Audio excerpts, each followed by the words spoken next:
specifically asked in our Terraform channel, like, how's everyone running tests for Terraform? And I'm sure the person who asked it probably has seen some of the options and is more curious on what people are using in practice for doing testing.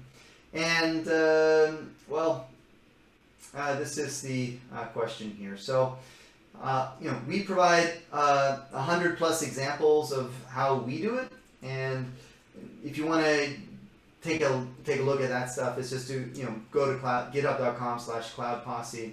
All of our modules that work for Terraform 0.12, 13, and 14 have some tests. A more advanced example is with our EKS cluster, which tests that a functional cluster comes online.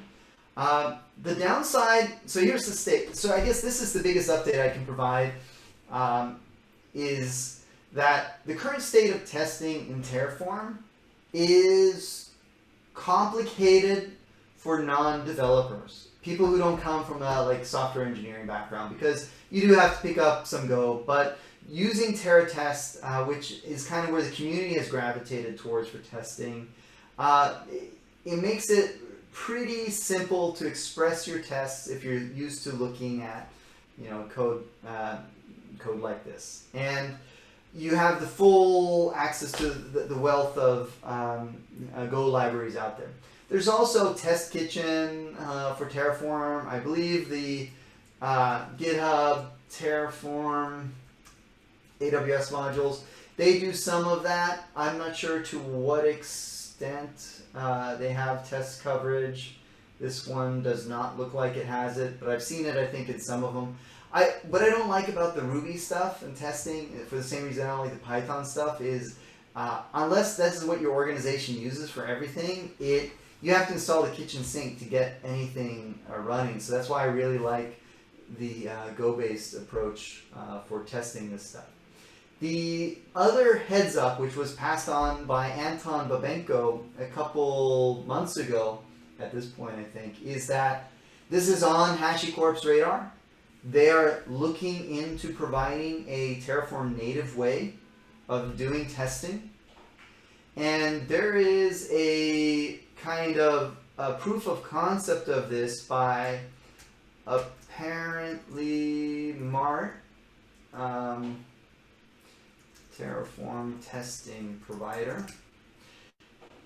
And it's a interesting approach to Terraform testing.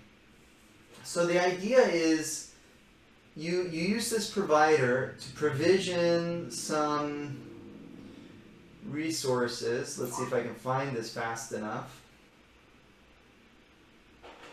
And yeah, it provides like this test assertions, and then in there you can specify some of your assertions that you would expect to be true when this module is provisioned, and then it bombs out if that's not the case. So it's a very different approach than what you get with Terratest, which I think is ultimately going to be n degrees of more flexibility for doing your testing. And the last thing just to point out is if you go to the Cloud Posse test harness, this was our first, that was weird error there. This was our first pass at testing in a basic way. So BATS is this framework written in Bash that is actually quite nice when you do your tests. And what I like about it is that you write your tests in a way that you would be running the commands on the command line.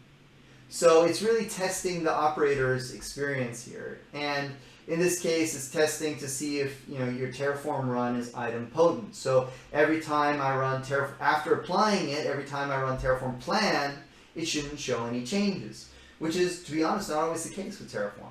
So this is an example of kind of implementing that, and then finally destroying, and then after you destroy, making sure that the plan shows changes by inspecting the exit codes. There's, we also have some other similar tests here for making sure all of our modules have descriptions defined for the outputs. So here we're just, we're calling Terraform docs. to generate a JSON representation of the documentation.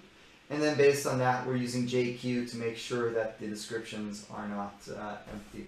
Could this be done in other ways? Probably, but pretty easy to do a one-liner, and I like bats for that.